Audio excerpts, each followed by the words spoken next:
ഈ കാണുന്ന നോട്ട് ബുക്കുകളൊക്കെ 120 രൂപ ഒരു കിലോനുള്ളൂ. ഇവിടെ സ്കൂൾ ബാഗ്സ് അവൈലബിൾ ആണ്. 500 രൂപയാണ് ഒരു കിലോന്. ഡൽഹി ഗേറ്റിലെ ബുക്ക് മാർക്കറ്റിലാണ് നമ്മളിപ്പോൾ ഉള്ളത്. ഇവിടെ നമുക്ക് നോവലൊക്കെ 200 രൂപ കിലോനാണ് കിട്ടുന്നത്. 2026 ന്യൂ ഇയർ ഡയറിയൊക്കെ ഇവിടെ വന്നിട്ടുണ്ട്. 100 രൂപയുള്ള ഡയറിക്ക്. കുഴപ്പമില്ലാത്ത ഫോൾഡേഴ്സ് ആണ്. 20 രൂപയുള്ള ഇവിടെ ഫോൾഡേഴ്സിന്. ഈ നോട്ട് ബുക്സ് ഒക്കെ വെറും 200 രൂപ പെർ കിലോ ആണ്. ഇതിപ്പം സ്പൈറൽ ഡയറീസ് ആണ്. ആർട്ട് വിഷ്വൽ സ്പൈറൽ ഡയറീസ്, പിന്നെ വേറെ ഡിഫറെൻ്റ് ആയിട്ടുള്ള സ്പൈറൽ ഡയറീസ്. ഈ ഡയറീസൊക്കെ 300 രൂപ കിലോ എന്ന് പറഞ്ഞാൽ ആരെങ്കിലും വിശ്വസിക്കുമോ? ഇവിടെ പലതരം നമുക്ക് ഗിഫ്റ്റിംഗ് ബാഗ്സ് കാണാം. ഈ ഗിഫ്റ്റിംഗ് ബാഗ്സ് ഒക്കെ 300 രൂപയുള്ളൂ കിലോന്. ഇവിടെ നമുക്ക് സോഫ്റ്റ് ബ്ലാങ്കറ്റ്സും കിട്ടും. ഇതിന് 500 രൂപയാണ് ഒരു കിലോന് വില. പിന്നെ സ്കൂൾ ബാഗ്സ് ഉണ്ട്. സ്കൂൾ ബാഗിനും 500 രൂപയാണ് ഒരു കിലോന്.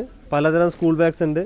ഇമ്പോർട്ടഡ് കോഫി ടേബിൾ ബുക്സ്, പിന്നെ കോഫി ടേബിൾ ബുക്സ്, പിന്നെ പലതരം ഡിക്ഷണറീസ്, പിന്നെ കുട്ടികളുടെ സ്റ്റോറി ബുക്സ്. ഇതൊക്കെ ഇവിടെ 300 രൂപയാണ് ഒരു കിലോന്. ഇതിൻ്റെ ഉള്ളിൽ നമുക്ക് ബ്ലാങ്കറ്റും കിട്ടും. 250 രൂപ kg വിലയാണ് ഇവിടെ. ഈ കാണുന്നത് ഏതെടുത്താലും 120 രൂപ കിലോ ആണ്. തൂക്കിയിട്ട് നമുക്ക് വാങ്ങാം. ഇവിടെ ബുക്സ് കൂടാതെ മൈൻഡ് ഗെയിം ബോക്സസ് ഉണ്ട്. പിന്നെ പലതരം റൈറ്റിംഗ് ആക്സസറീസ് ഉണ്ട്. സ്കെച്ച് പെൻസ്, പെന്ന്, പലതരം സ്കെച്ച് പെൻസ്, ക്രയോൺസ്, എല്ലാ ഐറ്റംസും ഇവിടെ അവൈലബിൾ ആണ്. അഫോർഡബിൾ റേറ്റിൽ നമുക്ക് വാങ്ങിയിട്ട് പോവാം. ഈ ലൈനിൽ ഇതുപോലെ ഒരുപാട് ബുക്ക് സ്റ്റോൾസ് ഉണ്ട്. അഫോർഡബിൾ റേറ്റിൽ ബുക്സും റൈറ്റിംഗ് ആക്സസറീസും വേണ്ടവർക്ക് ഇവിടെ വന്നിട്ട് വാങ്ങാം. ഡൽഹി ഗേറ്റ് ആണ് നിയറസ്റ്റ് മെട്രോ സ്റ്റേഷൻ.